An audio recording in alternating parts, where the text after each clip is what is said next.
मैं गुरदर्शन बराड़ ਵਪਾਰਿਕ खेती चैनल बठिंडा तो ਅੱਜ ਅਸੀਂ ਫਾਰਮ ਸਲਾਹਕਾਰ ਸੇਵਾ ਕੇਂਦਰ ਬਠਿੰਡਾ ਤੋਂ ਖੇਤੀਮਾਰ ਹੈਗੇ ਆ ਸਾਡੇ ਨਾਲ ਅਮਰਜੀਤ ਸਿੰਘ ਜੀ ਸੰਧੂ।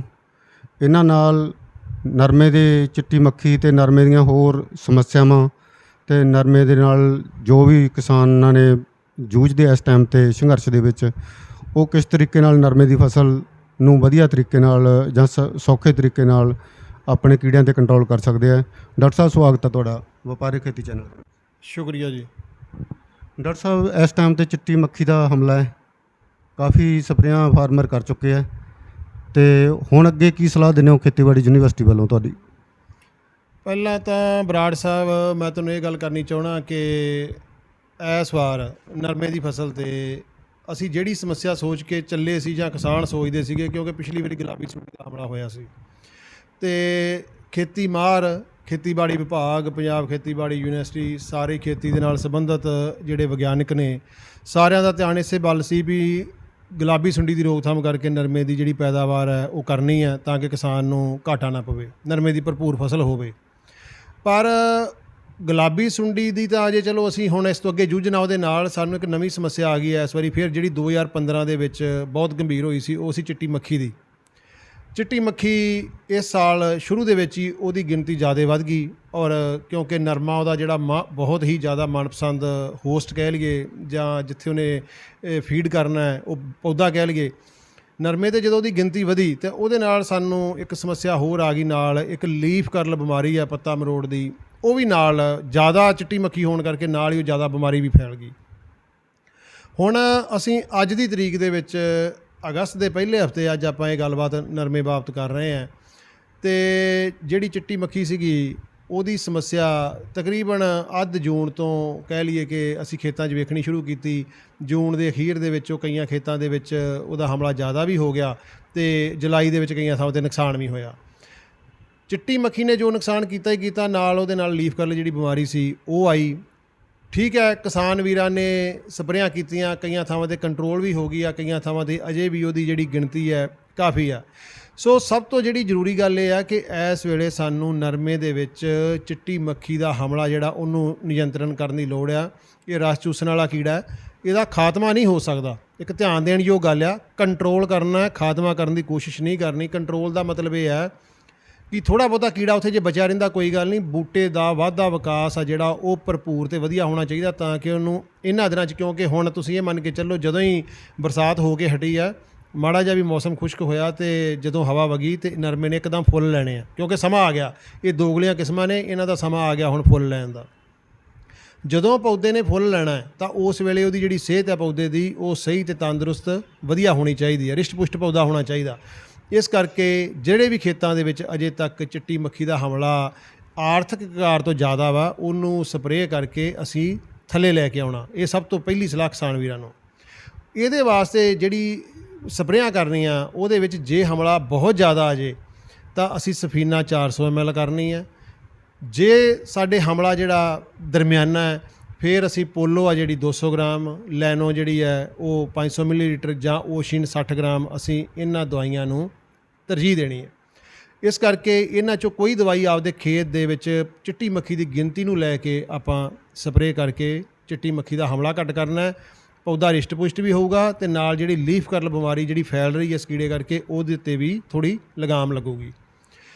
ਜਿਹੜੀ ਦੂਜੀ ਗੱਲ ਇੱਕ ਹੋਰ ਇਹਨਾਂ ਦਿਨਾਂ 'ਚ ਅਹਿਮ ਕਰਨ ਵਾਲੀ ਆ, ਕਿਉਂਕਿ ਇਸ ਵਾਰੀ ਅਸੀਂ ਤਕਰੀਬਨ 2 ਮਹੀਨਿਆਂ ਤੋਂ ਲਗਾਤਾਰ ਨਰਮਾ ਪੱਟੀ 'ਚ ਨਰਮੇ ਦਾ ਸਰਵੇਖਣ ਕਰ ਰਹੇ ਹਾਂ। ਨਰਮੇ ਦਾ ਜਿਹੜਾ ਵਾਧਾ ਵਿਕਾਸ ਹੈ ਜਾਂ ਕੱਦ ਕਹਿ ਲਈਏ ਸਾਡੀ ਕਿਸਾਨੀ ਭਾਸ਼ਾ ਦੇ ਵਿੱਚ, ਉਹ ਬਹੁਤ ਘੱਟ ਹੋਇਆ।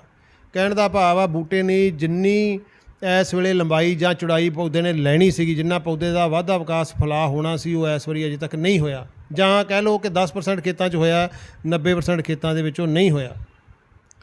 ਹੁਣ ਜਦੋਂ ਆ ਮੀਂਹ ਪਿਆ, ਜਿਹੜੀ ਝੜੀ ਲੱਗੀ ਆ ਪਿਛਲੇ 3-4 ਦਿਨ, ਇਸ ਤੋਂ ਪਹਿਲਾਂ ਬਹੁਤ ਜ਼ਿਆਦਾ ਖੁਸ਼ਕੀ ਸੀ ਕਿਉਂਕਿ ਕਿਸਾਨ ਵੀਰ ਝੋਨਾ ਨਰਮਾ ਮਿਕਸ ਦੀ ਖੇਤੀ ਕਰ ਰਹੇ ਆ। ਉਹਨਾਂ ਦਾ ਝੋਨਾ ਵੀ ਸੁੱਕ ਰਿਹਾ ਸੀ, ਉਹ ਪਾਣੀ ਜਿਹੜਾ ਝੋਨੇ ਨੂੰ ਲਾ ਰਹੇ ਸੀ, ਝੋਨਾ ਨਾ ਸੁੱਕ ਜੇ ਅਤੇ ਨਰਮੇ ਨੂੰ ਪਾਣੀ ਨਹੀਂ ਸੀ ਲਾ ਰਹੇ। ਨਰਮੇ ਨੂੰ ਪਾਣੀ ਨਹੀਂ ਸੀ ਲੱਗ ਰਿਹਾ ਅਤੇ ਉਹਨੂੰ ਯੂਰੀਆ ਖਾਦ ਨਹੀਂ ਸੀ ਪੈ ਰਹੀ। ਹੁਣ ਕਿਸਾਨ ਵੀਰਾਂ ਨੂੰ ਮੌਕਾ ਮਿਲਿਆ ਕਿ ਲਗਭਗ ਸਾਰੇ ਨਰਮਾ ਪੱਟੀ 'ਚ ਮੀਂਹ ਪੈ ਗਿਆ ਅਤੇ ਹੁਣ ਕਿਸਾਨ ਵੀਰਾਂ ਨੂੰ ਇਹ ਸਲਾਹ ਦਿੱਤੀ ਜਾਂਦੀ ਹੈ ਕਿ ਘੱਟੋ ਘੱਟ 45 ਕਿਲੋ ਯੂਰੀਆ ਜਿਹੜਾ ਇੱਕ ਥੈਲਾ ਉਹ ਸ਼ਾਮ ਦੇ ਸਮੇਂ ਜਿਹੜਾ ਨਰਮੇ ਦੀ ਫਸਲ ਨੂੰ ਪਾਇਆ ਜਾਵੇ ਤਾਂ ਕਿ ਕੀੜੇ ਤਾਂ ਚਲੋ ਜਿਹੜਾ ਨੁਕਸਾਨ ਕਰਨਾ ਹੀ ਕਰਨਾ, ਪੌਦੇ ਦਾ ਜਿੰਨਾ ਚਿਰ ਵਾਧਾ ਵਿਕਾਸ ਪੂਰਾ ਨਾ ਹੋਇਆ ਤੇ ਉਹਨੇ ਵਧੀਆ ਝਾੜ ਸਾਨੂੰ ਫਸਲ ਨੇ ਨਹੀਂ ਦੇਣਾ। ਇਸ ਕਰਕੇ ਜਿੱਥੇ ਮੀਂਹ ਪੈ ਗਿਆ ਉੱਥੇ ਖਾਦ ਪਾਈ ਜਾਵੇ, ਜਿੱਥੇ ਮੀਂਹ ਕੋਈ ਥਾਂ ਰਹਿ ਗਈ ਹੈ ਉੱਥੇ ਪਾਣੀ ਲਾ ਕੇ ਖਾਦ ਜ਼ਰੂਰ ਪਾਈ ਜਾਵੇ ਤਾਂ ਕਿ ਪੌਦੇ ਨੂੰ ਮੁੱਢਲੇ ਵਾਧੇ ਦੀ ਅਤੀ ਜ਼ਰੂਰਤ ਹੈ। ਅਗਲੀ ਜਿਹੜੀ ਹੁਣ ਗੱਲ ਆ ਗਈ, ਜਿਹੜੀ ਪਿਛਲੇ ਸਾਲ ਵਾਲੀ ਸਮੱਸਿਆ ਸੀ ਬਰਾੜ ਸਾਹਿਬ, ਉਹ ਸੀ ਗੁਲਾਬੀ ਸੁੰਡੀ ਦੀ। ਜਿੰਨਾ ਚਿਰ ਚਲੋ ਫੁੱਲ ਨਹੀਂ ਆਏ, ਮਤਲਬ ਆਪਾਂ ਇਹ ਮੰਨ ਕੇ ਚੱਲੀਏ ਕਿ ਜੁਲਾਈ ਦੇ ਅਖੀਰ ਤੱਕ ਫੁੱਲ ਜਿਹੜੇ ਆ ਉਹ ਕੋਈ ਬਹੁਤੇ ਨਹੀਂ ਸੀ, ਨਾ ਮਾਤਰ ਸੀ, ਲੇਕਿਨ ਜਿੱਥੇ ਕਿਤੇ ਫੁੱਲ ਸੀ ਉਹਦੇ ਵਿੱਚ ਸੁੰਡੀ ਦਾ ਹਮਲਾ ਸਾਨੂੰ ਵੇਖਣ ਨੂੰ ਥੋੜ੍ਹਾ ਬਹੁਤ, ਕੋਈ ਖੇਤ ਆਰਥਿਕ ਗਾਰ 'ਤੇ ਸੀ, ਕੋਈ ਬਹੁਤੇ ਖੇਤ ਜਿਹੜੇ ਆਰਥਿਕ ਗਾਰ ਤੋਂ ਥੱਲੇ ਸੀ। ਲੇਕਿਨ ਅਸੀਂ ਇਹ ਨਹੀਂ ਕਹਿ ਸਕਦੇ ਕਿ ਗੁਲਾਬੀ ਸੁੰਡੀ ਉੱਥੇ ਨਹੀਂ ਸੀ, ਉੱਥੇ ਸੁੰਡੀ ਸੀ। ਪਰ ਹੁਣ ਜਿਹੜੀ ਅਸਲ ਚੀਜ਼ ਆ, ਉਹ ਜਿਹੜਾ ਇਮਤਿਹਾਨ ਆ ਸਾਡਾ ਗੁਲਾਬੀ ਸੁੰਡੀ ਦੀ ਰੋਕਥਾਮ ਨੂੰ ਲੈ ਕੇ, ਉਹ ਸਾਡਾ ਅਗਸਤ ਦੇ ਪਹਿਲੇ ਹਫ਼ਤੇ ਤੋਂ ਲੈ ਕੇ ਸਤੰਬਰ ਦੇ ਪਹਿਲੇ ਹਫ਼ਤੇ ਤੱਕ ਆ। ਕਿਉਂਕਿ ਇਹੀ ਜਿਹੜੇ 25-30 ਦਿਨ ਆ ਜਿਹਦੇ ਵਿੱਚ ਨਰਮੇ ਨੇ ਵੱਧ ਤੋਂ ਵੱਧ ਫੁੱਲ ਲੈ ਕੇ ਤੇ ਟਿੰਡੇ ਬਣਾਉਣੇ ਆ। ਕਿਉਂਕਿ ਸਤੰਬਰ ਦੇ ਜਿਹੜਾ ਦੂਜਾ ਹਫ਼ਤਾ ਉਦੋਂ ਪਿੱਛੋਂ ਜਿਹੜੇ ਫੁੱਲ ਆਉਂਦੇ ਉਹ ਵੀ ਜ਼ਿਆਦਾ ਟਿੰਡੇ ਬਣਨ ਦੇ ਯੋਗ ਨਹੀਂ ਹੁੰਦੇ, ਜਾਂ ਬਣ ਜਾਂਦੇ ਤਾਂ ਉਹ ਖਿੜਦੇ ਨਹੀਂ। ਆਹ ਜਿਹੜਾ ਮਹੀਨਾ ਹੈ ਇੱਕ ਹੁਣ ਜਿਹੜੇ ਸਾਡੇ ਕੋਲ ਆਉਣ ਵਾਲੇ ਦਿਨ ਨੇ, ਇਹ ਸਾਡੇ ਨਰਮੇ ਦੀ ਫਸਲ ਵਾਸਤੇ ਸਭ ਤੋਂ ਜ਼ਿਆਦਾ ਅਹਿਮ ਨੇ। ਔਰ ਇਹਦੇ ਵਿੱਚ ਨਰਮੇ ਨੂੰ ਫੁੱਲ ਲਾਉਣੇ ਆ, ਫੁੱਲਾਂ ਤੋਂ ਟਿੰਡੇ ਬਣਨੇ ਆ। ਔਰ ਇਹਦੇ ਦਰਮਿਆਨ ਅਗਰ ਗੁਲਾਬੀ ਸੁੰਡੀ ਦਾ ਹਮਲਾ ਵੱਧਦਾ ਤੇ ਫਿਰ ਸਾਡੀ ਜਿਹੜੀ ਹਾਲਾਤ ਨੇ ਉਹ ਪਿਛਲੇ ਸਾਲ ਵਰਗੇ ਬਣ ਸਕਦੇ ਆ। ਹੁਣ ਇੱਥੇ ਕਿਸਾਨ ਵੀਰਾਂ ਨੂੰ ਸਲਾਹ ਇਹ ਆ ਕਿ ਚੁੱਪ ਕਰਕੇ ਘੱਟੋ ਘੱਟ 8 ਤੋਂ 10 ਦਿਨ ਦੇ ਵਕਫੇ 'ਤੇ ਬਿਨਾਂ ਵੇਖੇ ਤੋਂ ਨਰਮੇ ਦੀ ਫਸਲ 'ਤੇ ਜਿਹੜੀ ਸਪਰੇਅ ਆ ਉਹ ਸੁੰਡੀ ਵਾਲੀ ਹੋਣੀ ਚਾਹੀਦੀ ਹੈ। ਕਿਉਂਕਿ ਇਹਦੇ ਜਿਹੜੇ ਛੋਟੇ ਲਾਰਵੇ ਆ, ਜਦੋਂ ਇਹਦਾ ਬਹੁਤ ਛੋਟਾ ਲਾਰਵਾ ਅੰਡੇ ਦੇ ਵਿੱਚੋਂ ਨਿਕਲਦਾ, ਤੇ ਆਮ ਜਿਹੜੇ ਸਾਡੇ ਕਿਸਾਨ ਨੇ, ਕਹਿ ਲਓ ਜਿਹੜਾ ਵੀ ਬੰਦਾ 40 ਸਾਲ ਤੋਂ ਉੱਪਰ ਆ, ਜਿੰਨੀ ਉਹਦੀ ਨਜ਼ਰ ਘਟਦੀ ਆ, ਉਹਨਾਂ ਨੂੰ ਨਜ਼ਰ ਨਹੀਂ ਆਉਂਦੇ। ਥੋੜ੍ਹੀ ਜਿਹੀ ਜਦੋਂ ਵੱਡੀ ਸੁੰਡੀ ਹੋ ਜਾਂਦੀ ਆ, ਉਹ ਜੇ ਕਿਤੇ ਬਾਹਰ ਫੁੱਲ ਚੜੀਦੀ ਸਾਨੂੰ ਨਜ਼ਰ ਆਉਂਦੀ। ਲੇਕਿਨ ਜਿਹੜੇ ਛੋਟੇ ਲਾਰਵੇ ਜਦੋਂ ਇੱਕ ਵਾਰੀ ਟਿੰਡੇ 'ਚ ਵੜ ਗਏ, ਸਾਨੂੰ ਐਂ ਲੱਗੀ ਜਾਂਦਾ ਵੀ ਟਿੰਡਾ ਬਹੁਤ ਵਧੀਆ, ਬਾਹਰੋਂ ਵੇਖਣ ਨੂੰ ਟਿੰਡਾ ਬਹੁਤ ਸੋਹਣਾ ਲੱਗਦਾ, ਜਦੋਂ ਆਪਾਂ ਉਹਨੂੰ ਖੋਲ੍ਹ ਕੇ ਵੇਖਦੇ ਹਾਂ ਤਾਂ ਵਿੱਚੋਂ ਗਲਿਆ ਪਿਆ ਸੁੰਡੀ ਕਰਕੇ, ਸੁੰਡੀ ਵੀ ਉਹਦੇ ਵਿੱਚ ਬੈਠੀ ਹੈ। ਇਸ ਕਰਕੇ ਜਿਹੜਾ ਲਾਰਵਾ ਇੱਕ ਵਾਰੀ ਟਿੰਡੇ ਦੇ ਅੰਦਰ ਵੜ ਗਿਆ, ਉਸ ਟਿੰਡੇ ਦਾ ਮੁੜ ਕੇ ਸਾਡੇ ਕੋਲੇ ਕੋਈ ਇਲਾਜ ਨਹੀਂ, ਔਰ ਨਾ ਹੀ ਸੁੰਡੀ ਅੰਦਰ ਦਵਾਈਆਂ ਦੇ ਨਾਲ ਉਹ ਮਰੇ।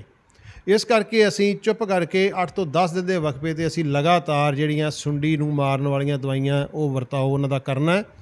ਔਰ ਇਹਦੇ ਵਿੱਚ ਸਾਡੇ ਕੋਲੇ 2 ਗਰੁੱਪਾਂ ਦੀਆਂ ਦਵਾਈਆਂ, ਇੱਕ ਹੈ ਸਿੰਥੈਟਿਕ ਗਰੁੱਪ, ਜਿਹੜੀਆਂ ਕਿ ਸਸਤੀਆਂ ਦਵਾਈਆਂ, ਜਿਨ੍ਹਾਂ ਦੇ ਵਿੱਚ ਫੈਨੋਲਰੇਟ ਆ 100 ml, ਡੈਲਟਾ ਮੈਥਰਿਨ 160 ml, ਜਾਂ ਅਲਫਾ ਮੈਥਰਿਨ ਆ 100 ml, ਜਾਂ ਸਾਈਪਰ ਮੈਥਰਿਨ ਆ ਜਿਹੜਾ 80% ਆ, ਜਿਹੜਾ 25% ਆ ਉਹ 80 ml, ਤੇ ਜਿਹੜਾ ਸਾਡਾ 10% ਆ 200 ml। ਸੋ ਇਹ ਜਿਹੜੀਆਂ ਫੈਨੋਪ੍ਰੋਪਥਰੀਨ 100 ml, ਅਸੀਂ ਇਹ ਜਿਹੜੀਆਂ ਦਵਾਈਆਂ ਨੇ ਇਹਨਾਂ ਦੇ ਵਿੱਚੋਂ ਕਿਸੇ ਇੱਕ ਦਾ ਛਿੜਕਾਅ ਸ਼ੁਰੂ ਕਰ ਸਕਦੇ ਹਾਂ। ਔਰ ਇਹ ਨਹੀਂ ਹੈ ਕਿ ਸਿੰਥੈਟਿਕ ਦਵਾਈਆਂ ਹੀ ਅਸੀਂ ਸਸਤੀਆਂ ਹੋਣ ਕਰਕੇ ਲਗਾਤਾਰ ਵਰਤੀ ਜਾਏ, ਕਿਉਂਕਿ ਸਾਨੂੰ ਉਹਦੇ ਨਾਲ ਕੋਈ ਨਵੀਂ ਸਮੱਸਿਆ, ਖਾਸ ਕਰਕੇ ਚਿੱਟੇ ਮੱਛਰ ਦਾ ਵਾਧਾ ਲੇਟ ਸਟੇਜ 'ਤੇ ਵੱਧ ਸਕਦਾ ਹੈ। ਇਸ ਕਰਕੇ ਸਿੰਥੈਟਿਕ ਦਵਾਈਆਂ ਦੀ ਵਰਤੋਂ ਲਗਾਤਾਰ ਨਹੀਂ ਕਰਨੀ, ਪਰ ਇਹਨਾਂ ਦਾ ਜਿਹੜਾ ਫਾਇਦਾ ਉਹ ਇਹ ਆ ਕਿ ਇਹ ਸਸਤੀਆਂ ਨੇ।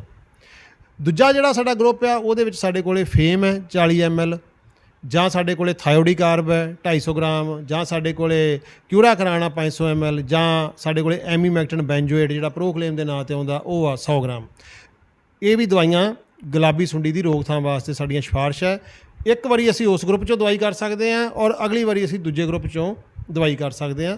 ਇਹ ਦਵਾਈਆਂ ਥੋੜ੍ਹਾ ਇਹਨਾਂ ਦੀ ਜਿਹੜਾ ਮੁੱਲ ਆ ਉਹ ਜਿਹੜੀਆਂ ਸਿੰਥੈਟਿਕ ਦਵਾਈਆਂ ਦੇ ਨਾਲੋਂ ਜ਼ਿਆਦਾ, ਪਰ ਆਪਾਂ ਵਰਤ ਸਿੰਥੈਟਿਕ ਵੀ ਸਕਦੇ ਹਾਂ। ਕਹਿਣ ਦਾ ਭਾਵ ਜੇ ਆਉਣ ਵਾਲੇ ਸਮੇਂ 'ਚ 5 ਜਾਂ 6 ਸਪਰੇਆਂ ਹੁੰਦੀਆਂ ਤਾਂ ਅਸੀਂ ਅੱਧੀਆਂ ਸਪਰੇਆਂ, ਅੱਧੀਆਂ ਸਸਤੇ ਵਾਲੇ ਗਰੁੱਪ 'ਚੋਂ ਤੇ ਅੱਧੀਆਂ ਮਹਿੰਗੇ ਵਾਲੇ ਗਰੁੱਪ 'ਚੋਂ ਕਰਕੇ ਆਪਾਂ ਸੁੰਡੀ ਦੀ ਜਿਹੜੀ ਪਾਪੂਲੇਸ਼ਨ ਆ, ਕਹਿ ਲਓ, ਜਾਂ ਉਹਦਾ ਹਮਲਾ ਜਾਂ ਉਹਦਾ ਨੁਕਸਾਨ ਆ, ਉਹਨੂੰ ਆਪਾਂ ਮਿਨੀਮਾਈਜ਼ ਕਰਨਾ। ਮਿਨੀਮਾਈਜ਼ ਦਾ ਮਤਲਬ ਹੈ ਘੱਟੋ ਘੱਟ ਮਤਲਬ ਜਿਹੜਾ ਹਮਲਾ ਅਸੀਂ ਉਹ ਖੇਤ 'ਚ ਨੋਟਿਸ ਹੋਣ ਦੇਣਾ ਜਾਂ ਸਾਡਾ ਨੁਕਸਾਨ ਹੋਣ ਦੇਣਾ। ਪਰ ਜੇ ਅਸੀਂ ਇਹ ਜਿਹੜਾ ਮਹੀਨਾ ਹੁਣ ਜਦੋਂ ਫੁੱਲ ਆਉਣੇ ਆ, ਇਹਨਾਂ ਦਿਨਾਂ ਦੇ ਵਿੱਚ ਅਸੀਂ ਸਪਰੇਆਂ ਕਰਨ ਤੋਂ ਅਣਗੌਲੇ ਹੋ ਗਏ, ਅਸੀਂ ਸਮਾਂ ਖੁਜਾ ਲਿਆ। ਮੰਨ ਲਓ ਅੱਜ ਸਪਰੇਅ ਕਰ ਲਈ, ਦੂਜੀ ਸਪਰੇਅ ਦੇ ਵਿੱਚ ਵਕਫਾ ਹੀ ਅਸੀਂ 15-18 ਦਿਨ ਦਾ ਪਾ ਲਿਆ, ਤੇ ਫਿਰ ਸਾਡਾ ਜਿਹੜਾ ਨੁਕਸਾਨ ਆ ਉਹਨੂੰ ਸ਼ਾਇਦ ਅਸੀਂ ਨਾ ਰੋਕ ਪਾਈਏ। ਇਸ ਕਰਕੇ ਸਭ ਤੋਂ ਵੱਡੀ ਸਲਾਹ ਵੀ ਚੁੱਪ ਕਰਕੇ ਹਫ਼ਤੇ ਤੋਂ ਲੈ ਕੇ 10 ਦਿਨਾਂ ਦੇ ਅੰਦਰ ਅੰਦਰ ਜਿਹੜਾ ਉਹ ਛਿੜਕਾਅ ਲਗਾਤਾਰ ਸਤੰਬਰ ਦੇ 8-10 ਤਰੀਕ ਤੱਕ ਸਾਨੂੰ ਲਗਾਤਾਰ ਕਰਨਾ ਚਾਹੀਦਾ, ਤਾਂ ਕਿ ਜਿਹੜੇ ਇਸ ਸਮੇਂ ਦੇ ਦਰਮਿਆਨ ਫੁੱਲ ਆਉਣੇ ਆ ਅਤੇ ਫੁੱਲਾਂ ਤੋਂ ਟਿੰਡੇ ਬਣਨੇ ਆ, ਉਹ ਜਿਹੜੇ ਆ ਗੁਲਾਬੀ ਸੁੰਡੀ ਦੀ ਹਮਲੇ ਦੀ ਮਾਰ ਤੋਂ ਬਚ ਸਕਣ। ਇਹ ਸਾਨੂੰ ਅੱਜ ਅਤੀ ਧਿਆਨ ਦੇਣ ਦੀ ਜਿਹੜੀ ਕੀੜਿਆਂ ਨੂੰ ਲੈ ਕੇ ਇਹ ਜਿਹੜੀ ਜ਼ਰੂਰਤ ਹੈ। ਡਾਕਟਰ ਸਾਹਿਬ, ਜਿਹੜੀ ਉਹ ਟਿਊਬ ਦਾ ਨਾਲ ਕੰਟਰੋਲ ਸੀਗਾ, ਉਸ ਦੇ ਬਾਰੇ 'ਚ ਕੀ ਕਹਿਣਾ ਚਾਹੋਗੇ? ਦੇਖੋ ਬਰਾੜ ਸਾਹਿਬ, ਗੱਲ ਉਹ ਹੋਰ ਚੀਜ਼ ਆ। ਉਹਦੇ ਨਾਲ ਕੀ ਸੀ ਕਿ ਜਿਹੜੇ ਅਸੀਂ ਉਹਦੇ ਅਡਲਟ ਸੀ, ਕੀੜੇ ਦੇ ਜਿਹੜੇ ਬਾਲਗ ਨੇ, ਅਸੀਂ ਉਹਨਾਂ ਦਾ ਵਾਧਾ ਵਿਕਾਸ ਤੇ ਮੀਟਿੰਗ ਰੋਕਣੀ ਹੈ। ਉਹ ਚੀਜ਼ ਹੋ ਰਿਹਾ। ਪਰ ਜੇ ਕਿਸੇ ਅਡਲਟ ਨੇ ਬਾਲਗ ਨੇ ਜਾ ਕੇ ਆਂਡੇ ਦੇ ਤੇ ਮੇਟਿੰਗ ਹੋ ਗਈ ਆਂਡੇ ਦੇ ਤੇ ਤਾਂ ਉਹ ਜਿਹੜੀ ਆ ਮੁੜ ਕੇ ਉਹ ਟਿਊਬ ਦਾ ਉੱਥੇ ਕੋਈ ਜਿਹੜਾ ਕੰਮ ਉਹ ਨਹੀਂ ਰਹਿ ਜਾਂਦਾ, ਉਹ ਫਿਰ ਸਿਰਫ ਦਵਾਈਆਂ ਹੀ ਉੱਥੇ ਕੰਮ ਕਰਨਗੀਆਂ।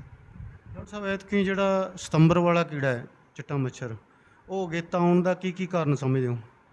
ਦੇਖੋ ਬਰਾੜ ਸਾਹਿਬ, ਚਿੱਟਾ ਮੱਛਰ ਆ ਜਿਹੜਾ ਇਹ ਇਕੱਲੇ ਨਰਮੇ ਦਾ ਕੀੜਾ ਨਹੀਂ ਹੈ, ਇਹ ਹਰ ਪੌਦੇ 'ਤੇ ਪਲਦਾ। ਜਦੋਂ ਨਰਮਾ ਨਹੀਂ ਹੁੰਦਾ ਤਾਂ ਇਹ ਸਾਡੀਆਂ ਸਬਜ਼ੀਆਂ, ਆਲੂ, ਇੱਥੋਂ ਤੱਕ ਨਦੀਨ ਆ ਬਹੁਤ ਸਾਰੇ ਜਿਨ੍ਹਾਂ 'ਤੇ ਪਲਦਾ। ਚਾਰੇ ਵਾਲੀਆਂ ਫਸਲਾਂ 'ਤੇ ਵੀ ਇਹ ਪਲਦਾ ਕਿਉਂਕਿ ਇਹਨੇ ਰਸ ਚੂਸਣਾ ਹੈ, ਰਸ ਪੱਤੇ 'ਚੋਂ ਕਿਸੇ 'ਚ ਵੀ ਚੂਸ ਸਕਦਾ ਹੈ। ਜਿਹੜੇ ਵੀ ਸਾਲਾਂ ਦੇ ਵਿੱਚ ਸਰਦੀ ਜ਼ਿਆਦਾ ਨਹੀਂ ਪੈਂਦੀ, ਛੇਤੀ ਗਰਮੀ ਸ਼ੁਰੂ ਹੋ ਜਾਂਦੀ ਹੈ, ਉਹਨਾਂ ਸਾਲਾਂ ਦੇ ਵਿੱਚ ਇਹਦੀ ਜਿਹੜੀ ਗਿਣਤੀ ਹੈ ਉਹ ਸ਼ੁਰੂਆਤੀ ਦੌਰ ਦੇ ਵਿੱਚ ਵੱਧ ਕੇ ਤੇ ਸਾਡਾ ਨਰਮੇ ਦਾ ਨੁਕਸਾਨ ਕਰਦੀ। 2015 ਦੇ ਵਿੱਚ ਵੀ ਇਹੀ ਕੁਛ ਹੋਇਆ ਸੀ। ਜਦੋਂ ਸਿਆਲ ਦੇ ਵਿੱਚ ਸਰਦੀ ਲੰਮੀ ਪੈਂਦੀ ਹੈ, ਟੈਂਪਰੇਚਰ ਜ਼ਿਆਦਾ ਸਮਾਂ ਥੱਲੇ ਰਹਿੰਦਾ ਹੈ, ਕਹਿਣ ਦਾ ਭਾਵ ਮਾਰਚ ਤੱਕ ਠੰਡ ਰਹਿੰਦੀ ਹੈ, ਤਾਂ ਉਹ ਸਾਲ ਇਸ ਕੀੜੇ ਦਾ ਹਮਲੇ ਦਾ ਨੁਕਸਾਨ ਹੋਣ ਦੀ ਸੰਭਾਵਨਾ ਬਹੁਤ ਘੱਟ ਜਾਂਦੀ ਹੈ। ਜਿਹੜੀ ਹੁਣ ਸਰਦੀ ਲੰਘ ਕੇ ਗਈ ਹੈ 21-22 ਵਾਲੀ, ਇਹਦੇ ਵਿੱਚ ਵੀ ਜਿਹੜੀ ਹੈ ਉਹ ਜਿਹੜਾ ਤਾਪਮਾਨ ਸੀ, ਜਿਹਨੂੰ ਆਪਾਂ ਔਸਤਨ ਤਾਪਮਾਨ ਕਹਿੰਦੇ, ਉਹ ਪਿਛਲੇ ਸਾਲਾਂ ਨਾਲੋਂ ਜ਼ਿਆਦਾ ਸੀ। ਅਤੇ ਫਰਵਰੀ ਦੇ ਸ਼ੁਰੂ ਦੇ ਵਿੱਚ ਹੀ ਜਿਹੜਾ ਤਾਪਮਾਨ ਹੈ ਉਹ ਉੱਚਾ ਹੋਣ ਲੱਗ ਪਿਆ, ਅਤੇ ਉਹਨੂੰ ਅੱਧ ਫਰਵਰੀ ਤੋਂ ਲੈ ਕੇ ਮਾਰਚ ਤੱਕ ਤੁਹਾਨੂੰ ਪਤਾ ਹੀ ਆ ਕਣਕ ਦਾ ਵੀ ਝਾੜ 'ਤੇ ਅਸਰ ਪਿਆ। ਸੋ ਉਹਨੂੰ ਵਾਤਾਵਰਨ ਸ਼ੁਰੂ ਦੇ ਵਿੱਚ ਵਧੀਆ ਮਿਲ ਗਿਆ, ਜਿਹਦੇ ਨਾਲ ਉਹਦਾ ਸ਼ੁਰੂਆਤੀ ਜਿਹੜੀਆਂ ਜਨਰੇਸ਼ਨਾਂ ਸੀ ਉਹਨਾਂ ਦੀ ਗਿਣਤੀ ਜ਼ਿਆਦਾ ਵੱਧ ਗਈ, ਅਤੇ ਜਦੋਂ ਹੀ ਨਰਮੇ ਦੀ ਫਸਲ ਆਈ ਤਾਂ ਉਹਨੇ ਉੱਤੇ ਜਿਹੜਾ ਮਤਲਬ ਕਿ ਉਹਦਾ ਵਾਧਾ ਹੋ ਗਿਆ, ਨੁਕਸਾਨ ਹੋਣਾ ਸ਼ੁਰੂ ਹੋ ਗਿਆ।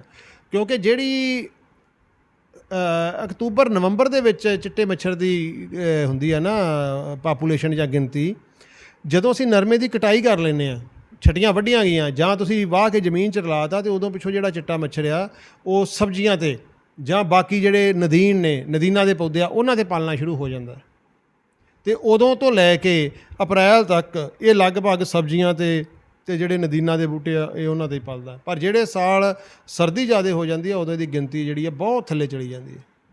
ਗੁਜਰਾਤੀ ਬੀਜ ਨੂੰ ਕਿੰਨਾ ਕੁ ਮੰਨਦੇ ਆ ਕਿ ਕਿੰਨਾ ਇਹਦਾ ਰੋਲ ਹੈ ਚਿੱਟੀ ਮੱਛਰ ਚਿੱਟਾ ਇਹਦੇ ਨਾਲ ਚਿੱਟੇ ਮੱਛਰ ਨਾਲ ਗੁਜਰਾਤੀ ਬੀ ਦਾ ਕੋਈ ਰੋਲ ਨਹੀਂ ਹੈ। ਗੁਜਰਾਤੀ ਬੀ ਪਤਾ ਨਹੀਂ ਕੀ ਹੈ, ਉਹ ਬੀਟੀ ਹੈ ਜਾਂ ਨਹੀਂ ਹੈ, ਕਿਉਂਕਿ ਉਹ ਜਿਹੜੀਆਂ ਬੀਟੀ ਨੇ ਉਹ ਸੁੰਡੀਆਂ ਦੇ ਨਾਲ ਉਹਦਾ ਸੰਬੰਧ ਹੈ, ਚਿੱਟੇ ਮੱਛਰ ਦੇ ਨਾਲ ਬੀਟੀ ਬੀ ਦਾ ਕੋਈ ਸੰਬੰਧ ਨਹੀਂ ਹੈ। ਉਹ ਬੀਟੀ ਆ ਰਿਹਾ ਨਹੀਂ ਆ ਰਿਹਾ, ਇਹਦਾ ਸੰਬੰਧ ਸੁੰਡੀ ਨਾਲ ਹੈ, ਚਿੱਟੇ ਮੱਛਰ ਨਾਲ ਦਾ ਕੋਈ ਸੰਬੰਧ ਨਹੀਂ ਹੈ। ਮੂੰਗੀ ਨੂੰ ਕਾਟਨ ਏਰੀਆ ਦੇ ਵਿੱਚ ਲੱਗੇ ਜ਼ਿਆਦਾ, ਉਸ ਦੇ ਨਾਲ ਕਿੰਨਾ ਕੁ ਸੰਬੰਧ ਹੈ? ਇਹਦਾ ਬਰਾੜ ਸਾਹਿਬ ਸਿੱਧੀ ਗੱਲ ਆ, ਮੈਂ ਤੁਹਾਨੂੰ ਪਹਿਲਾਂ ਇਹ ਸਵਾਲ ਦਾ ਜਵਾਬ ਦੇ ਤਾ ਕਿ ਜਦੋਂ ਚਿੱਟਾ ਮੱਛਰ ਜਿਹੜਾ ਫਰਵਰੀ ਮਾਰਚ ਦੇ ਵਿੱਚ ਜਿਹੜੀ ਉਹਦੀ ਪਾਪੂਲੇਸ਼ਨ ਬਚ ਕੇ ਆਈ ਸੀਗੀ 21 ਦੇ ਨਰਮੇ ਤੋਂ ਜਿਹੜੀ ਉਹਦੀ ਗਿਣਤੀ ਬਚ ਕੇ ਆਈ ਸੀ, ਉਹਨੂੰ ਜਦੋਂ ਸਬਜ਼ੀਆਂ ਮਿਲ ਗਈਆਂ, ਸਬਜ਼ੀਆਂ 'ਤੇ ਆ ਗਿਆ, ਸਬਜ਼ੀਆਂ ਦੇ ਨਾਲ ਹੀ ਉਹਨੂੰ ਜਦੋਂ ਮਾਰਚ 'ਚ ਮੂੰਗੀ ਬੀਜਤੀ, ਉਹ ਮੂੰਗੀ 'ਤੇ ਆ ਗਿਆ, ਤਾਂ ਉਹਦਾ ਜਿਹੜਾ ਸ਼ੁਰੂਆਤੀ ਵਾਧਾ ਸੀ ਉਹ ਵੱਧ ਗਿਆ। ਕਿਉਂਕਿ ਜਦੋਂ ਵੀ ਤੁਸੀਂ ਕੋਈ ਵੀ ਬਨਸਪਤੀ ਚਿੱਟੇ ਮੱਛਰ ਨੂੰ ਦਿਓਗੇ ਤੇ ਉਹਦੀ ਗਿਣਤੀ ਵਧਣੀ ਹੈ। ਜਦੋਂ ਤੁਸੀਂ ਮੂੰਗੀ ਤੇ ਉਹਦੀ ਪਾਪੂਲੇਸ਼ਨ ਥੋੜ੍ਹੀ ਬਹੁਤੀ ਹੋਈ, ਅਤੇ ਜਦੋਂ ਨਰਮਾ ਆ ਗਿਆ ਉਹਨੇ ਨਰਮੇ 'ਤੇ ਇੱਕਦਮ ਜ਼ਿਆਦਾ ਵੱਧ ਗਿਆ, ਕਿਉਂਕਿ ਨਰਮਾ ਉਹਦਾ ਜ਼ਿਆਦਾ ਮਨਪਸੰਦ ਹੋਸਟ ਆ ਮੂੰਗੀ ਨਾਲੋਂ। ਨਰਮੇ ਦੇ ਨੇੜੇ ਕਿਹੜੀਆਂ ਫਸਲਾਂ ਜਿਹੜੀਆਂ ਨਾ ਬੀਜਿਆ ਜਾਣ ਅਤੇ ਜਾਂ ਉਹਨਾਂ ਤੋਂ ਬਚਤ ਰੱਖੀ ਜਾਵੇ? ਜੇ ਕਈ ਵਾਰੀ ਫਾਰਮਰ ਇੰਟਰਕ੍ਰੋਪਿੰਗ ਕਰ ਦਿੰਦਾ ਹੈ ਤਾਂ ਉੱਥੇ ਇਹਦੀ ਦੇਖੋ ਮੈਂ ਤੁਹਾਨੂੰ ਦੱਸਾਂ ਬਰਾੜ ਸਾਹਿਬ, ਜਿਹੜਾ ਚਿੱਟਾ ਮੱਛਰ ਹੈ ਨਾ, ਇਹਦਾ ਇਹਨਾਂ ਗੱਲਾਂ 'ਤੇ ਜ਼ਿਆਦਾ ਫਰਕ ਨਹੀਂ ਪੈ ਰਿਹਾ।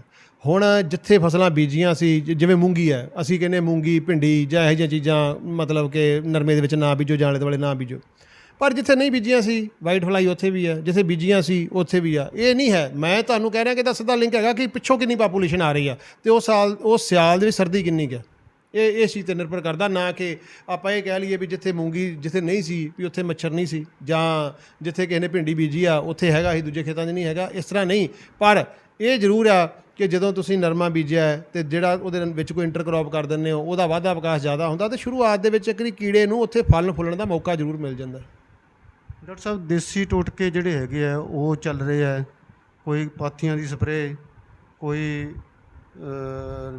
ਅਰਿੰਡੀ ਦਾ ਤੇਲ, ਕੋਈ ਮਿੱਟੀ ਵਿੱਚ ਰਲਾ ਕੇ, ਜਾਂ ਇਸ ਤਰ੍ਹਾਂ ਦੇ ਟੋਟਕਿਆਂ ਨੂੰ ਕਿੰਨਾ ਕੁ ਟਿਕਾਊ ਮੰਨਦੇ ਹੋ? ਬਰਾੜ ਸਾਹਿਬ, ਇਹ ਕੁਛ ਨਹੀਂ, ਇਹ ਇੱਕ ਮਨ ਨੂੰ ਟਿਕਾਉਣ ਦੀ ਵਿਧੀ ਆ। ਅਖੀਰ ਨੂੰ ਜੇ ਕੀੜੇ ਨੂੰ ਮਾਰਨਾ ਤਾਂ ਉਹਦਾ ਕੰਟਰੋਲ ਤਾਂ ਸਹੀ ਢੰਗ ਤਰੀਕੇ ਵਰਤ ਕੇ ਹੀ ਹੋਣਾ, ਠੀਕ ਹੈ ਜੀ। ਉਹਦੇ 'ਚ ਸਮਝ ਲਓ ਵੀ ਜ਼ਿਆਦਾ ਹਿੱਸਾ ਕੈਮੀਕਲ ਕੰਟਰੋਲ ਦਾ। ਬਾਕੀ ਜਿਵੇਂ ਤੁਸੀਂ ਟਿਊਬਾਂ ਦੀ ਗੱਲ ਕੀਤੀ, ਟਰੈਪ ਲਾਏ, ਉਹ ਅਸੀਂ ਸਾਡੇ ਹੋਰ ਜੈਵਿਕ ਤਰੀਕੇ ਹੈ, ਬਾਇਓਲੋਜੀਕਲ ਕੰਟਰੋਲ ਹੈ, ਜਿਹਦੇ ਨਾਲ ਅਸੀਂ ਉਹਨੂੰ ਰੋਕਣ ਦੀ ਕੋਸ਼ਿਸ਼ ਕਰਦੇ ਹਾਂ। ਤੁਹਾਨੂੰ ਸ਼ਾਇਦ ਯਾਦ ਹੋਵੇ ਜਦੋਂ ਅਮਰੀਕਨ ਸੁੰਡੀ 96, 97, 98 ਦੇ ਵਿੱਚ ਜਮਾਂ ਪੀਕ ਸਿਰਾ ਸੀ, ਜਦੋਂ ਇੱਕ ਦਿਨ ਛੱਡ ਕੇ ਕਿਸਾਨ ਸਪਰੇਅ ਕਰਦਾ ਸੀ ਅਤੇ ਨਰਮੇ ਦੀ ਫਸਲ 'ਤੇ 25-30 ਸਪਰੇਆਂ ਹੋਣ ਲੱਗ ਪਈਆਂ ਸੀ ਅਮਰੀਕਨ ਸੁੰਡੀ ਨੂੰ ਮਾਰਨ ਵਾਸਤੇ। ਉਦੋਂ ਵੀ ਹੱਥ ਖੜੇ ਹੋ ਗਏ ਸੀ ਤੇ ਕਈਆਂ ਥਾਵਾਂ ਤੇ ਸਾਧਾਂ ਨੇ ਪਾਣੀ ਦੇਣਾ ਸ਼ੁਰੂ ਕਰਤਾ, ਕਿਸੇ ਨੇ ਮਿੱਟੀ ਦਾ ਤੇਲ ਦੇਣਾ ਸ਼ੁਰੂ ਕਰਤਾ, ਕਿਸੇ ਨੇ ਇਹਦਾ ਧੂਣੀ ਬਣਾ ਕੇ, ਮਤਲਬ ਕਹਿਣ ਦਾ ਭਾਵ ਕੁਛ ਨਾ ਜਿਹੜੇ ਨਹੀਂ, ਜਿਹਨੂੰ ਆਪਾਂ ਕਹਿੰਦੇ ਮਨ ਨੂੰ ਖਿਲਾਰਨ ਵਾਲੀਆਂ ਗੱਲਾਂ, ਉਹ ਵੀ ਆ ਜਾ ਕੇ ਪਾਣੀ ਮੈਂ ਫਲਾਣੇ ਸਾਧ ਤੋਂ ਕਰਵਾ ਲਿਆ, ਇਹਦੀ ਇਹ ਪਾ ਦੇ ਵਿੱਚ, ਇਹ ਚੀਜ਼ਾਂ ਨਾਲ ਕੁਛ ਨਹੀਂ, ਇਹ ਇੱਕ ਐਵੇਂ ਸਮਝ ਲਓ ਮਨ ਟਿਕਾਉਣ ਵਾਲੀ ਗੱਲ ਆ। ਪਰ ਪ੍ਰੈਕਟੀਕਲੀ ਇਹਨਾਂ ਚੀਜ਼ਾਂ ਦਾ ਖੇਤਾਂ ਦੇ ਵਿੱਚ ਕੋਈ ਫਾਇਦਾ ਨਾ ਹੋਇਆ ਤੇ ਨਾ ਹੋ ਸਕਦਾ। ਕਿਸਾਨ ਵੀਰੋ, ਸਾਇੰਸ ਦੇ ਨਾਲ ਜੁੜ ਕੇ, ਯੂਨੀਵਰਸਿਟੀ ਨਾਲ ਜੁੜ ਕੇ ਤੁਸੀਂ ਟਿਕਾਊ ਫਸਲ ਅਤੇ ਲੰਬੇ ਸਮੇਂ ਲਈ ਉਹਦਾ ਕੰਟਰੋਲ ਕਰ ਸਕਦੇ ਹੋ। ਧੰਨਵਾਦ। ਸ਼ੁਕਰੀਆ ਜੀ।